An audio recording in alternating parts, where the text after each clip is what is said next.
अस्सलाम वालेकुम, मैं हूं आदिल शाहजेब। हुकूमत ने मजहबी तंजीम तहरीक-ए-लब्बैक पाकिस्तान पर पाबंदी लगाने के लिए बाकायदा कार्रवाई शुरू करते हुए वफाकी काबीना से मंजूरी के बाद TLP को कलअदम करार देते हुए पाबंदी का बाकायदा नोटिफिकेशन जो है वो जारी कर दिया है। पाबंदी के नोटिफिकेशन के मुताबिक TLP मुल्क में दहशतगर्दी और लोगों को उकसा कर इंतशार फैलाने में मुलव्वस है। कानूनी तरीक़ेकार के मुताबिक अब कल वफाकी वज़ीर दाखिला TLP के खिलाफ जो है वो सुप्रीम कोर्ट में रेफरेंस भिजवाएंगे। कल हम इस TLP को डिसॉल्यूशन के लिए सुप्रीम कोर्ट में रेफरेंस दाखिल करने के लिए कैबिनेट को दोबारा भेजेंगे। अब हुकूमत ने पाबंदी का नोटिफिकेशन तो जारी कर दिया, लेकिन माहिर कानून जस्टिस रिटायर्ड शाइक उस्मानी के मुताबिक उन्हें नहीं लगता कि सुप्रीम कोर्ट तहरीक-ए-लब्बैक पर पाबंदी लगाए। और मेरे ख्याल में तो सुप्रीम कोर्ट तो फैसला यही करेगी कि पाबंदी नहीं लगनी चाहिए। अच्छा, क्योंकि किसी पार्टी को अगर उनके एक व्यूज हैं, खासतौर से ये जो पार्टी है ये इसके अपने व्यूज कोई एंटी पाकिस्तान तो व्यूज अभी तक सामने नजर नहीं आए। यकीनन उनके जो मजहबी लिहाज से जो व्यूज हैं वो मुख्तलिफ हैं दूसरे लोगों से, लेकिन एंटी पाकिस्तान तो नहीं है। वो आप ये नहीं कह सकते वो गद्दार हैं वो लोग। तो वो इस वजह से सुप्रीम कोर्ट मेरे ख्याल में तो यही कहेगी कि आप पाबंदी नहीं लगा सकते। ये लॉ एंड ऑर्डर सिचुएशन है, ये तो वजीर दाखिला की कमजोरी है कि वो इसको कंट्रोल नहीं कर सके।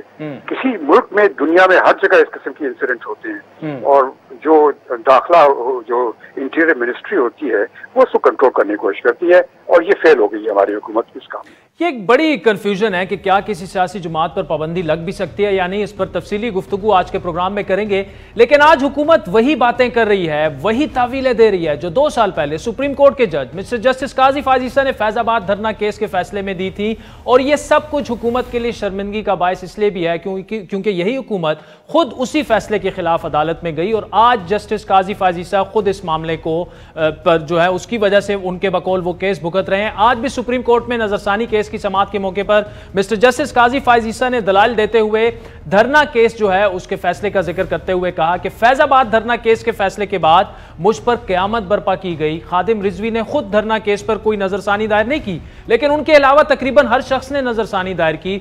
PTI और MQM ने नजरसानी दरख्वास्त में यहां तक कहा उनके बकौल कि उन्हें काजी फायज ईसा को जज रहने के काबिल ही वो नहीं है। वजारत दिफा और शेख रशीद ने भी नजरसानी जो है वो दायर की। तो इन्हीं तमाम मामलात पर बात करेंगे। तहरीक इंसाफ के रहनुमा और सेनेटर बैरिस्टर अली जफर साहब हमारे साथ मौजूद हैं। उसके अलावा साबिक निगरान वजीर दिफा नईम खालिद लोधी साहब भी हमारे साथ मौजूद हैं। अली जफर साहब, आपसे शुरू करेंगे।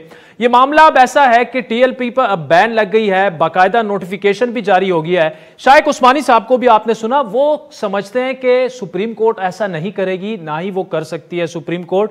ये क्या मामला है? क्या आप समझते हैं कि इस तरह से किसी सियासी जमात पर बैन लग भी सकती है, नहीं लग सकती? ये देखिए, 2 कानून इसमें लागू होते हैं। एक है एंटी टेररिज्म एक्ट और एक है इलेक्शन एक्ट।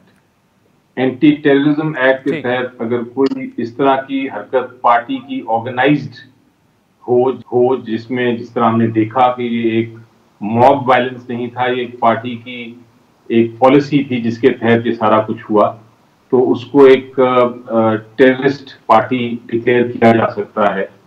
और उसके बाद उनके जितने एसेट्स हैं, जितने उनकी जायदाद है, उनके फंड्स हैं, वो फ्रीज कर दिए जाते हैं।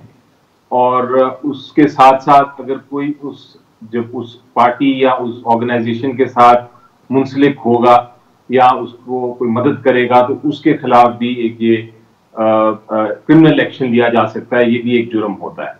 तो ये सारी कार्रवाई होती है एंटी टेररिस्ट एक्ट के तहत। दूसरा कानून है इलेक्शन एक्ट। उसके तहत ये कार्रवाई होती है कि हुकूमत पाकिस्तान जो है वो एक ऑर्गेनाइजेशन या पार्टी जो कि इसी किस्म के टेररिस्ट एक्टिविटीज में मुलव्विस हो या जिसकी पॉलिसी हो कि वो इंतशार फैलाए या वो तोड़ फोड़ करे या उसका पॉलिसी डिसीजन के तहत लोग मर भी जाएं, इस तरह शहीद हुए हमारे पुलिस के लोग, तो फिर उस सिचुएशन में हुकूमत इलेक्शन एक्ट के तहत नोटिफाई कर सकती है एक पार्टी को कि हम चाहते हैं कि ये पार्टी चूंकि इस किस्म की एक्टिविटीज में उसकी इन्वॉल्वमेंट है, इसलिए सुप्रीम कोर्ट इसको बैन कर दे। और उसके साथ 15 दिन के अंदर सुप्रीम कोर्ट के पास जाया जाता है और फिर सुप्रीम कोर्ट फैसला करता है। मेरी नजर में ये सिचुएशन ऐसी है जो कि दोनों कानून इसके लागू होते हैं और सुप्रीम कोर्ट ऑफ पाकिस्तान इस बात को फैसला तो अल्टीमेटली सुप्रीम कोर्ट ने करना है, लेकिन मेरे अंदाजे में सुप्रीम कोर्ट ऑफ पाकिस्तान इस जमात को बैन करने में। अच्छा बरसाब, इसमें मुझे ये बताइएगा, ये जो इस वक्त हुकूमत का वर्जन है कि टेररिज्म एक्ट और ये सारी चीज़ें जो लग रही हैं, ये बड़ी तफसील में मिस्टर जस्टिस काजी फायज ईसा ने फैजाबाद धरने केस में सब कुछ कह दिया था। यही हुकूमत फिर जाती है रिव्यू पिटीशन में, तो क्या अब जो काजी फायज ईसा साहब का फैसला था और काजी फायज ईसा साहब खुद उसके बाद उनका मौक़िफ़ ये है कि उनके बाद मुझ पर क़यामत बर्पा की गई, तो इसका मतलब कि काजी फायज ईसा साहब फिर ठीक साबित हो गए, उनका जजमेंट भी ठीक था, और चूंकि हुकूमत वही बातें आज कर रही है जो उन्होंने तहरीर की हैं। जी, मैं एक फैक्चुअल पोजीशन करेक्ट कर दूं, उसको दुरुस्त कर दूं, क्योंकि मैं ही वकील हूं पीटीआई का जिन्होंने रिव्यू फाइल किया इस केस में, और वो रिव्यू 1 सफ़े का रिव्यू है या शायद 1.5 सफ़े का रिव्यू है, और उस रिव्यू में सिर्फ इसलिए रिव्यू फाइल किया गया क्योंकि उस जजमेंट में एक जगह जिक्र किया गया है, एक पैराग्राफ है या 4 लाइनें हैं जिसमें ये जिक्र किया गया है कि पीटीआई भी इसको सपोर्ट कर रही थी इस धरने को। तो रिव्यू सिर्फ इस हद तक फाइल किया गया है कि ये जो उस जजमेंट में ऑब्जर्वेशन है ये गलत है, बाकी रिव्यू जो है इस जजमेंट में उस बाकी चीजों के खिलाफ नहीं है। वो एमपीएम का शायद रिव्यू जरूर उसके खिलाफ। अच्छा बरसाब, आपने चूंकि फैक्ट चेक्स की बात की, तो इसी फैसले में फायज ईसा साहब ने आईएसआई की एक रिपोर्ट का जिक्र किया है, और इंटीरियर मिनिस्टर साहब अभी जो वजीर दाखिला हैं शेख रशीद साहब, उनका भी जिक्र है कि वो भी सपोर्टर्स में शामिल हैं, जाजुल हक साहब भी शामिल थे, तो अब तो वजीर दाखिला भी हैं, तो उस कॉन्टेक्स्ट में भी चूंकि आप पीटीआई को रिप्रेजेंट करते हैं, तो उन्होंने जो बातें की थी वो फिर ठीक की थी सारी फायज ईसा साहब ने। तो उस हद तक तो बड़ा आप आई होप क्लियर हो गया है आपको कि क्योंकि आपने फरमाया था कि शायद पीटीआई ने इसको जजमेंट को चैलेंज किया है, रिव्यू किया है, हमने इस हद तक ही सिर्फ किया था पीटीआई ने कि हमारा नहीं सर, मैंने नहीं कहा। फायज ईसा साहब के आज के जो उन्होंने आज की जो बातें की हैं वो जो रिपोर्ट हुई हैं कि उन्होंने जजमेंट को चैलेंज कर दिया, दैट्स व्हाट फायज ईसा साहब सेड। जी आप कंटिन्यू करें। अब जहां तक दूसरी बात है, आपने कहा कि फायज ईसा साहब ने जजमेंट दी थी, वो बिल्कुल दी थी, वो सब्जेक्ट टू रिव्यू है, और उस जजमेंट में उन्होंने कहा था, ये जो पहला धरना हुआ था और उस वक्त आई थिंक पीएमएलएन की हुकूमत थी और उन्होंने एक्शन नहीं दिया था। इस हुकूमत ने आप देखें कि अपनी रिट ऑफ द स्टेट को एक तरह से मजबूत करने के लिए और उसको जब उसको वायलेट हो रही थी तो उसको इन्फोर्स करने के लिए जो इकदाम किए हैं आज, ये पहले कोई हुकूमत नहीं कर सकी थी। तो इस लिहाज से जरूरत मेरी नजर में अब ये है कि जो पूरी सिविल सोसाइटी है, इंक्लूडिंग जो मीडिया है और जितनी ऑपोजिशन पार्टीज हैं, वो अब एक तरफ खड़े हों ताकि हम इस किस्म की जब हरकत होती है तो हम उसको वंस एंड फॉर ऑल हम खत्म करने में कामयाब कर सके। ये मेरा ख्याल है सबसे जरूरी चीज। अच्छा नईम खालिद नूरी साहब, आपने सुना बैरिस्टर अली जफर साहब को भी, और ये पूरा मामला आपके भी नॉलेज में है, बड़ा करीब से आप इसको देख रहे हैं, आप समझते हैं कि क्या माजी में मिस हैंडल किया गया इस मामले को या अब मिस हैंडल किया गया? What are your thoughts? जी देखें, पहले तो मैं आपसे ये इजाज़त चाहूँगा कि मैं इसके अखलाकी पहलुओं पे तो बात कर सकता हूँ, कानूनी पहलुओं पे बात नहीं करूँगा। एक अलबत्ता सवाल ज़रूर आपसे मैं करूँगा कि मिसाल के तौर पर एक चीज़ पहले नहीं हुई जो कि होनी चाहिए थी और आज हो गई है, तो काजी ईसा साहब को और आपको इस पर एतराज़ होना चाहिए या खुश होना चाहिए? इस बात को यहीं पर छोड़ दें। नहीं सर, मैं तो कोई नहीं, काजी फायज ईसा साहब को भी जो वो कह रहे हैं रिपोर्ट करूंगा, आपको भी करूंगा। आई एम नॉट द जज, I am not the jury. You are right. हम जी जी जी, मेरा कोई एतराज नहीं है सर, मैं I am only here to report. आपका ओपिनियन उस पे जानना चाहूं कि अगर माजी में एक काम नहीं हो सका उनकी जजमेंट के मुताबिक और आज हो गया है, तो वो इसमें खुशी की बात है या गमी की बात है, इसको यहाँ छोड़ दें। देखें बात ये नहीं सर, जब भी आइन और कानून पे जब भी अमल होगा जनरल साहब, तो हम सबके लिए खुशी की बात है। क्या जर्नलिस्ट, क्या जनरल साहब और क्या बिल्कुल आप सही कह रहे हैं। तो मैं सिर्फ इखलाकी तौर पे दो बातें करना चाहूंगा। एक तो ये जी, जी। कि मेरे ख्याल में हुकूमत को चाहिए था, जब हम सब के सामने हम सबको मालूम है, उन्होंने एक वादा किया था कि वो 20 अप्रैल तक इस मामले को लेकर आएंगे असेंबली में और उस पर बहस होगी और उसके मुताबिक जो है वो फैसला किया जाएगा कि फ्रांस के सफीर को वापस भेजना या नहीं भेजना। तो उन्होंने क्यों तामल किया इसमें? या अगर देर करनी थी तो बात कर लेते कि जी ये इसमें देर हो रही है, तो ये, या हो सकता है बात हो रही है, मुझे नहीं मालूम, ये बात अपनी जगह छोड़ दीजिए। लेकिन दूसरी बात ये है कि मैं ये कहता हूं कि आपका ईमान वो होता है जो आप करते हैं, वो नहीं होता जो आप बोलते हैं। तो मुझे ये बताइए कि हुज़ूर सल्लल्लाहु अलैहि वसल्लम का अच्छी तरह मुझे याद है, हम हमेशा पढ़ते रहे, उन्होंने कहा कि मुझे इसलिए भेजा गया है कि मैं आपके इखलाक की तकमील करूं। कुरान में ये भी लिखा है कि दीन में कोई जबरदस्ती नहीं है, और ये भी लिखा है कि बात अच्छे तरीके से की जाए। अब आप मुझे ये बताइए कि इनके लीडरों से कोई पूछे, टीएलपी वालों से, कि भाई जो कुछ ये कर रहे थे, डंडे बरदार जत्थे और ब्लॉक कर रहे थे सड़कों को, ये अगर किसी भी तरीके से किसी हदीस या कुरान से साबित कर दें कि किन मौके पर ये किया जा सकता है। देखिए, नामूस रसालत पर मैं भी कुर्बान हूं। अगर मेरी गाड़ी को नामूस रसालत ही के नाम पर जला दिया जाए, और उस खातून की अगर आपने वीडियो देखी हो जो घर जाना चाह रही थी, वो भी मुसलमान थी, वो भी नामूस रसालत पे कुर्बान थी, उसको रोकना, ये कहां की अक्लमंदी है भाई? तो मेरा ख्याल ये है कि मैं तो नहीं। अच्छा जज साहब, इसमें ब्रीफ सी बात करेंगे। देखिए, ये जो आप कह रहे हैं बिल्कुल आप दुरुस्त फरमा रहे हैं, लेकिन ये पहले जो हुआ वो भी गलत था, अब जो हो रहा है वो भी गलत है। पहले इनको सियासी मकासद के लिए इस्तेमाल किया गया, ये हम सबको पता है। तो तमाम सियासी, चाहे कुव्वतें हों, गैर सियासी कुव्वतें हों, जितने भी इदारे हों, उनको भी सोचना है, इट्स अबाउट टाइम कि पाकिस्तान को इन चीज़ों से अब हमें मुबर्रा हो जाना चाहिए कि हम जत्थों के जरिए अपने सियासी मकासद हासिल करें, चाहे वो सियासी जमात हो, चाहे वो कोई इदारा हो। देखिए, जो आप बात कर रहे हैं ना, इसमें बहुत ज़्यादा स्पेकुलेशन है। मतलब ये कि ये एक गलत इल्हाम है, या मैं मानता हूं इस बात को कि अक्सर लोगों का ये परसेप्शन है कि आपको मालूम नहीं है कि आजकल परसेप्शन बिल्डिंग कैसे की जाती है, कि आपको मालूम नहीं है कि ईयू डिसइंफॉर्मेशन लैब क्या कह रही थी। अगर इस चीज की किसी के पास सबूत था तो फिर तो ये कहने के बजाय उन अदारों को लेकर आए, भी उनको टिकटकी पर चढ़ाएं, उनको लाए फट्टे के ऊपर। ये बातें सब कहने की बातें हैं। उस अदारे ने उस हुकूमत के कहने के ऊपर, जब हुकूमत नाकाम होगी, इनसे कोई बातचीत नहीं हो सकी, तब वो उनको कहा गया यार मेहरबानी करके आप करें। जब कर दिया तो उसी हुकूमत ने कहना शुरू कर दिया, देखे जी यही लेकर आए थे इनके। अभी भी कुछ लोग कह रहे हैं कि जब तक नहीं आए रेंजर्स तो ये सारा मामला ठीक था, जो ही रेंजर आए तो सब ठीक हो गया। इसका मतलब ये रेंजर ही ये करवा रहे थे, फौज ही ये करवा रही थी। किस कदर गलत लॉजिक है ये, किस कदर गलत मंतक है ये। ठीक है। अच्छा बैरिस्टर साहब, ये बताइएगा कि इस वक्त अब तहरीक इंसाफ की गवर्नमेंट है and you have to deal with all of this mess. इससे पहले नून लीग की गवर्नमेंट थी, ये लोग आ गए थे, फैजाबाद का पूरा एक एपिसोड हुआ, मैं उसमें डिटेल्स में नहीं जाना चाहता। लेकिन क्या अब ये वक्त आ चुका है कि इवन जो हमारी ओपोजिशन जमातें हैं, मैंने देखा कि बिलावल के अलावा या एएनपी के अलावा कोई बड़ा खुलकर गवर्नमेंट के इस डिसीजन के सपोर्ट में नहीं बोला। तो इट्स इट अबाउट टाइम के सियासत से बालातर होकर ये जो सिचुएशन, और स्पेशली जो भी, चाहे वो मजहबी ग्रोह हो, सियासी ग्रोह हो, जो भी पाकिस्तान की रिट को, हुकूमत की रिट को, पाकिस्तान की सालमियत के लिए खतरा बने इस तरह से, तो आयरन हैंडेडली उनके साथ डील किया जाए।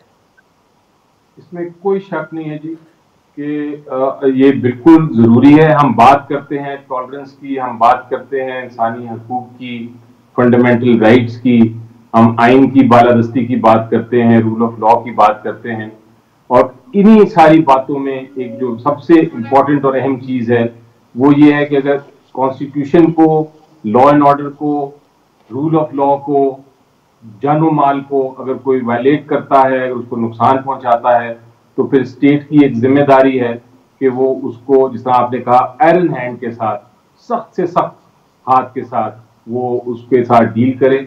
और इसमें मेरी नजर में कोई पॉलिटिकल पार्टी, आप देखेंगे अगले चंद दिनों में कोई पॉलिटिकल पार्टी इसको अपोज नहीं कर सकती, और हर पॉलिटिकल पार्टी इसको सपोर्ट करेगी, हर सिविलियन इसको सपोर्ट करेगा।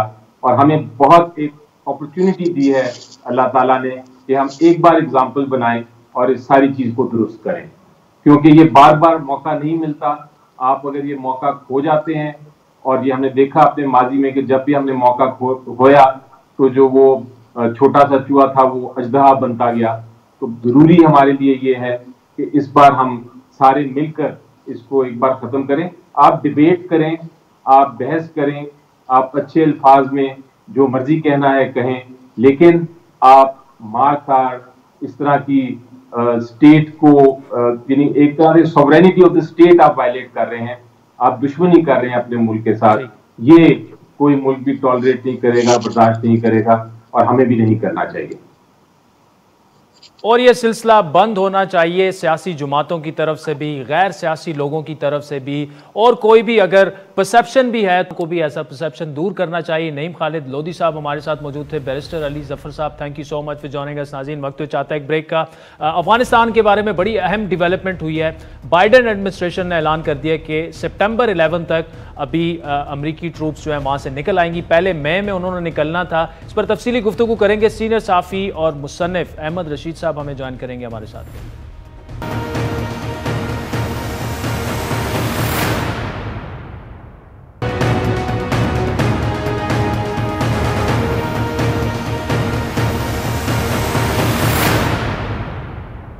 On my orders, the United States military has begun strikes against Al-Qaeda terrorist training camps and military installations of the Taliban regime in Afghanistan.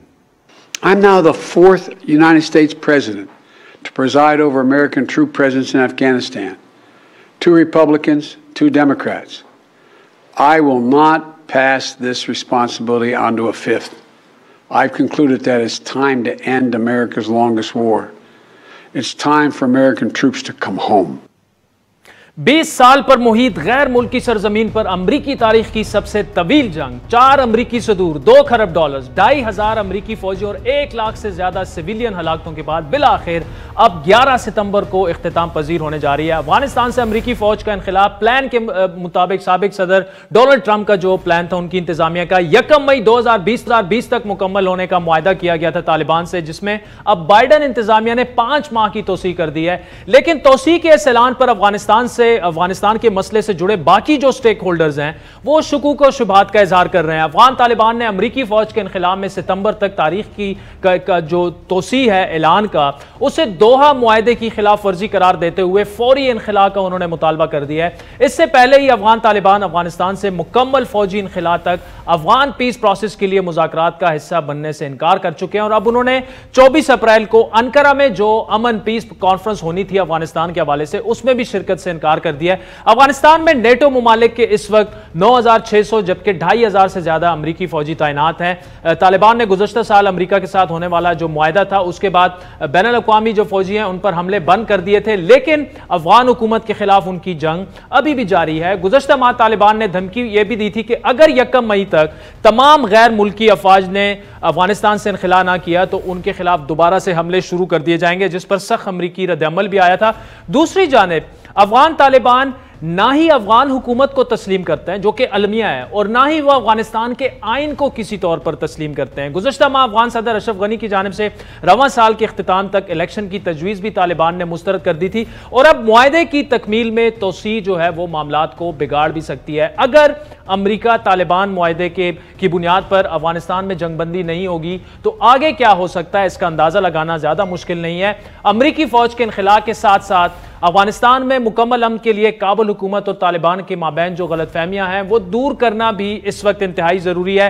Afghan peace process में पाकिस्तान के ठोस किरदार की अहमियत सूरत बरकरार रहेगी और इसी अहमियत को देखते हुए प्रेसिडेंट बाइडन ने अफगानिस्तान में अमन का जो प्रोसेस है उसे कामयाब बनाने के लिए खित्ते के जहां बाकी ममालिक का जिक्र किया उसमें खास तौर पर पाकिस्तान का भी जिक्र किया।